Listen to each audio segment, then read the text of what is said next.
Hello kids, कैसे हैं आप। हम एक्सरसाइज 6.3 कर रहे थे और उसमें 10 क्वेश्चन हम कर चुके थे और अब आगे हमारे पास 3 प्रश्न और हैं, 11, 12 और 13। आइए शुरू करते हैं। प्रश्न नंबर 11, दी गई आकृति में, ये एक आकृति दे रखी है हमें, इसमें ए बी बराबर है ए सी के।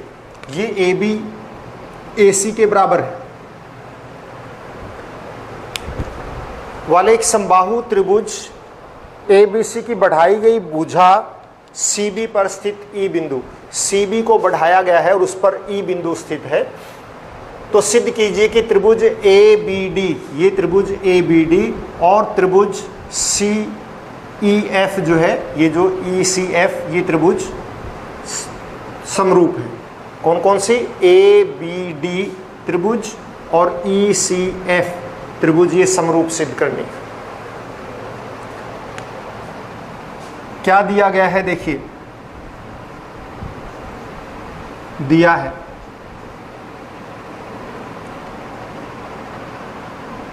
ए बी बराबर है ए सी, एक तो ये दे रखा है, और हमें दे रखा है ए डी लंब बी सी तथा ई एफ लंब ए सी दे रखा है।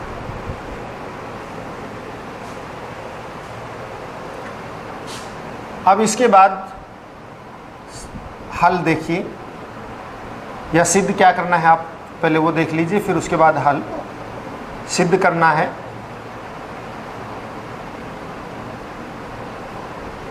हमें ये सिद्ध करना है त्रिभुज ए बी डी समरूप त्रिभुज ई सी एफ, ये समरूप सिद्ध करनी है। अब आप हल देखिए इसका। ए बी बराबर है ए सी दे रखा है, त्रिभुज ए बी सी में ए बी बराबर है ए सी दिया है। जब ये बराबर है तो त्रिभुज की यदि दो भुजाएं बराबर होती हैं तो हमें पता है बच्चों कि उनके सम्मुख कोण भी बराबर होते हैं। इसलिए कोण C बराबर है कोण B, समान भुजाओं के सम्मुख कोण, समान भुजाओं के सम्मुख कोण, त्रिभुज में समान भुजाओं के सम्मुख कोण बराबर होते हैं। इसको आप नंबर 1 दे सकते हैं। अब आप त्रिभुज ए बी डी और ई सी एफ में देखिए।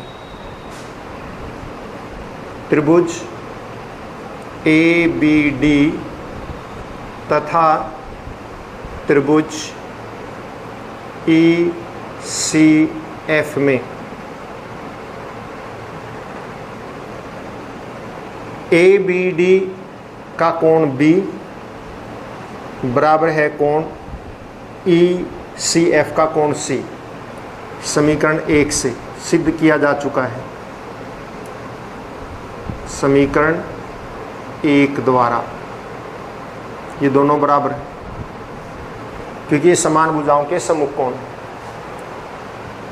कोण D बराबर है कोण F, प्रत्येक 90 degree.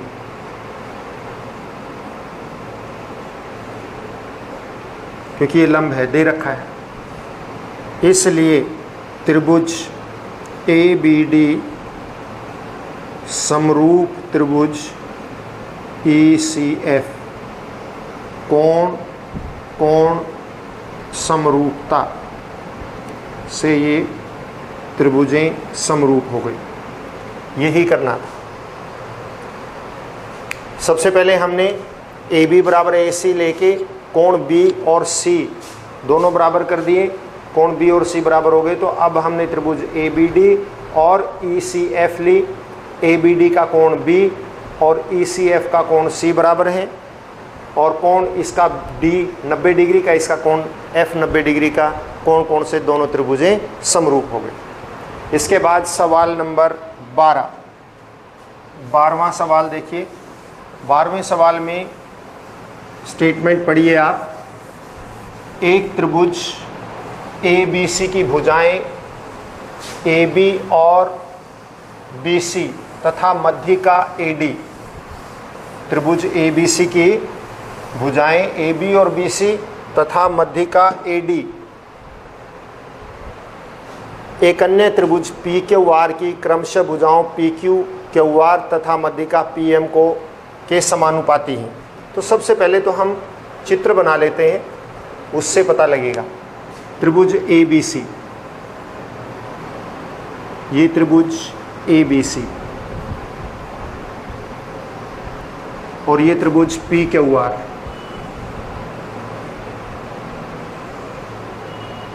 P Q R. A B C में मध्यिका दे रखी है ए डी। मध्यिका मतलब जो मध्य से काटे, वो मध्यिका जो सम्मुख भुजा को बीच में से काटे, यानी ये इसके बराबर हो गया। पी क्यू आर में पी एम मध्यिका है, यानी ये इसके बराबर है। ये समानुपाती हैं। तो जो हमें पहले दे रखा है हम वो कर लेते हैं। क्या दिया है, क्योंकि दिया हुआ सामने हो तो हम उसी आधार पर सवाल को आगे कर सकते हैं, उसका हल चला सकते हैं उसी तरह से। तो इसमें जो दे रखा है ए बी बटे पी क्यू बराबर है ए डी बटे पी एम बराबर है बी सी बटे क्यू आर। ये दिया हुआ है, ये दोनों त्रिभुजों में ये भुजाएं समानुपाती हैं। ए डी तथा पी एम मध्यिकाएं हैं, ये भी दे रखा है।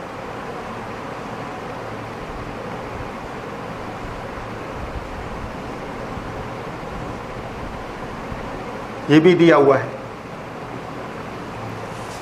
हमें सिद्ध क्या करना है,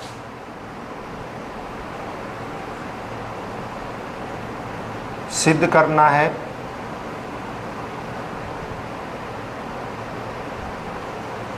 त्रिभुज ए बी सी और पी क्यू आर समरूप है।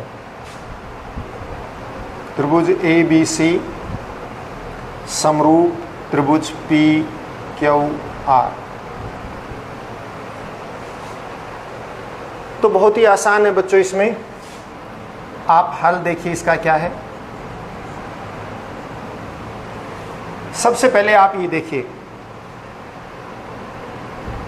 ए बी बटे पी क्यू बराबर है ए डी बटे पी एम बराबर है बी सी बटे क्यू आर दिया हुआ है।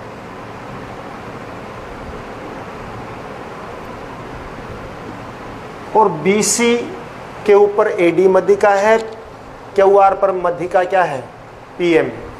कहने का मतलब ये है, ये मध्यिका है तो डी जो है मध्य बिंदु है, यानी बी डी और डी सी बराबर है, क्यू एम और एम आर बराबर है।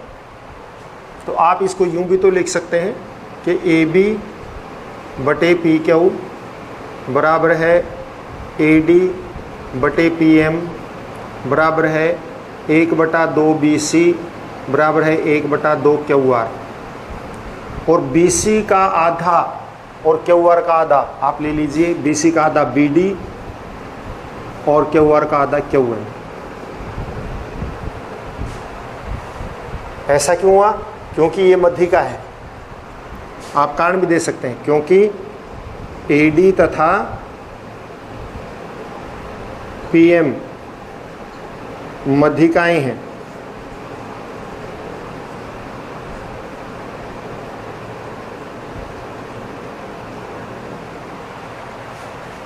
अब आप देखिए, इसको नंबर 1 दे दो, या आप इसको दोबारा लिख लीजिए। दोबारा क्या आ जाएगा, कि ए बी बटे पी क्यू बराबर है ए डी बटे पी एम बराबर है बी डी बटे क्यू एम। इसको नंबर 1 देके छोड़ दीजिए। अब आप त्रिभुज ए बी डी तथा त्रिभुज पी क्यू एम में आप देखिए ए बी बटा पी क्यू बराबर है ए डी बटा पी एम बराबर है बी डी बटे क्यू एम। किस से? समीकरण 1 द्वारा।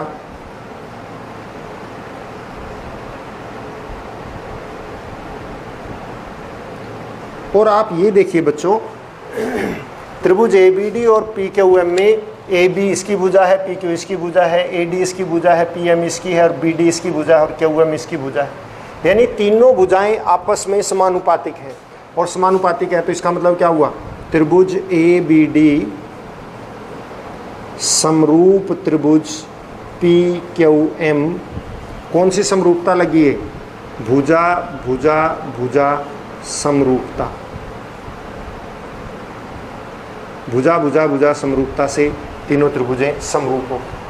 जब ये त्रिभुजें दोनों त्रिभुजें समरूप हो गई, दोनों त्रिभुजें समरूप हैं तो इसका मतलब कोण बी जो है किसके बराबर होगा? कोण क्यू के। तो इसलिए कोण बी बराबर है कोण क्यू। समरूप त्रिभुजों के संगत कोण, समरूप त्रिभुजों के संगत कोण।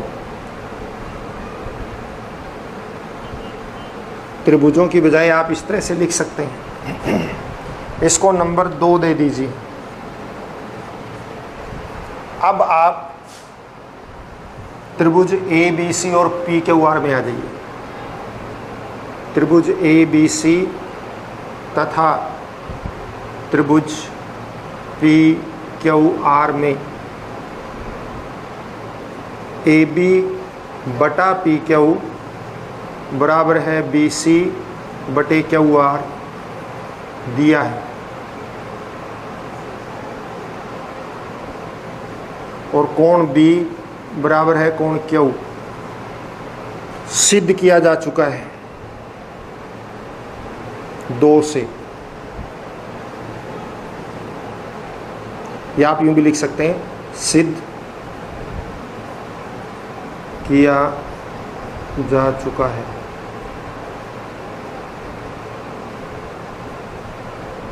तो ये दो भुजाएं अनुपातिक और बीच का कोण बराबर है, इसका मतलब त्रिभुजें क्या होंगी? समरूप। इसलिए त्रिभुज ए बी सी समरूप त्रिभुज पी क्यू आर। कौन सी? एस ए एस समरूपता।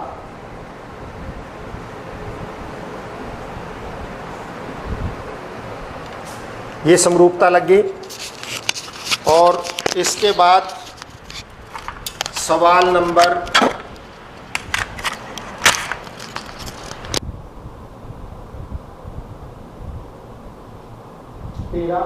13वां सवाल देखिए।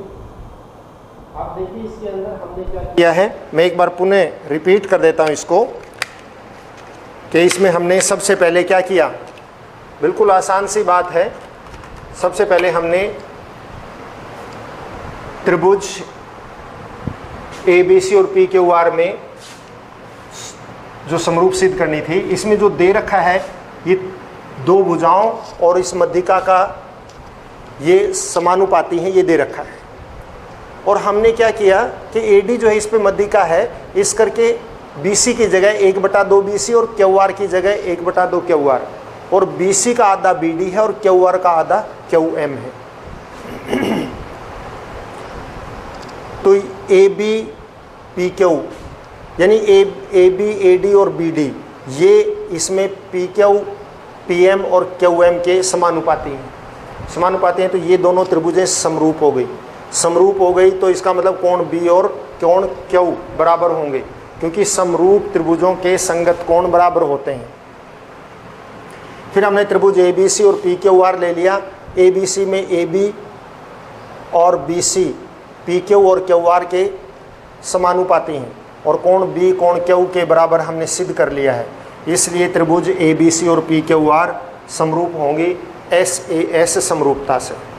और इसके बाद सवाल नंबर 13वां सवाल देखिए, सामने लिखा हुआ है त्रिभुज ABC की भुजा BC पर एक बिंदु D दे रखा है। त्रिभुज ABC की भुजा BC पर क्या दिया हुआ है? एक बिंदु D दिया हुआ है।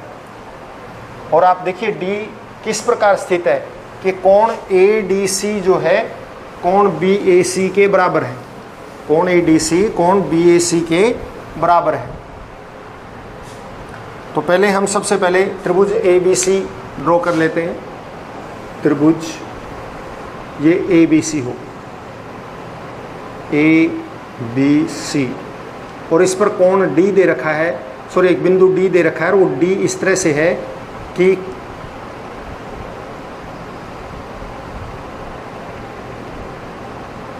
कोण ADC यानी ये जो कोण है कोण BAC इस पूरे कोण के बराबर है। तो दर्शाइए कि CA का वर्ग CB इंटू CD ये है। क्या दिया हुआ है सबसे पहले आप वो देखिए। दिया है त्रिभुज ABC में भुजा BC पर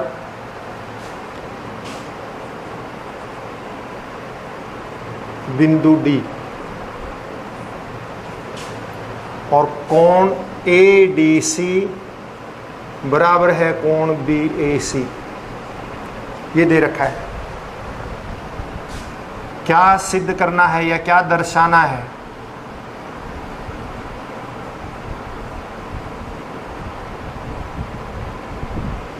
CA का वर्ग बराबर है CB इंटू CD।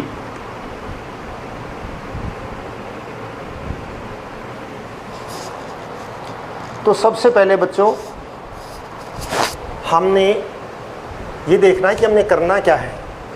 ये CA का वर्ग बराबर है CB इंटू CD, ये सिद्ध करना है। और ये किस त्रिभुज की भुजाएं हैं?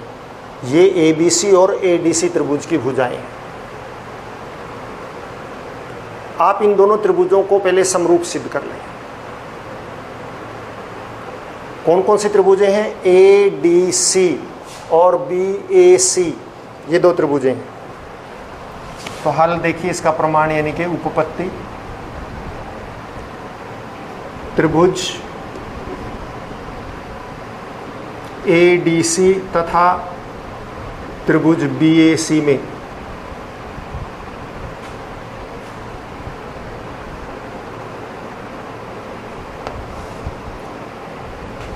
इसमें आप ADC में कोण ADC और इसमें कोण BAC दिया हुआ है, ये दोनों बराबर है। कोण C बराबर है कोण C, उभयनिष्ठ है, दोनों में साझा है। साझा मतलब उभयनिष्ठ, एक ही कोण दोनों में है। ये कोण दोनों में आ रहा है। अब दो कोण बराबर हों तो त्रिभुजें क्या होती हैं? समरूप होती हैं। त्रिभुज ADC समरूप त्रिभुज BAC, कौन सी समरूपता लगी? कोण कोण समरूपता से दोनों समरूप हो गई। जब त्रिभुजें समरूप हैं तो संगत भुजाएं क्या होंगी? अनुपातिक होंगी। आप सबसे पहले ADC में इस कोण के सामने की भुजा लीजिए CA। तो BAC में इस कोण के बराबर कोण ये था, तो इसके सामने की भुजा क्या होगी? CB।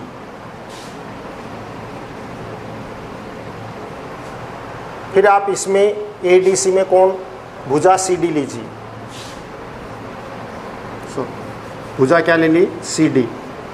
CD साझा उभयनिष्ठ कोण और ये जो कोण बराबर है इसके बीच की भुजा है, तो इसमें उभयनिष्ठ कोण और जो बराबर कोण उसके बीच की भुजा क्या है? CA। अब आप CA को उठा के आप ये कह सकते हैं कि समरूप त्रिभुजों की संगत भुजाएं,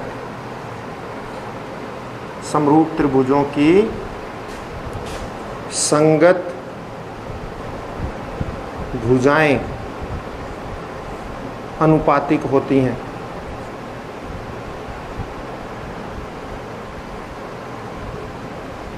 इसलिए ये अनुपात बराबर हो। और अब आप CA को उठा के इधर ले जाओ, CB को इधर ले जाओ, तो ये क्या बन जाएगा?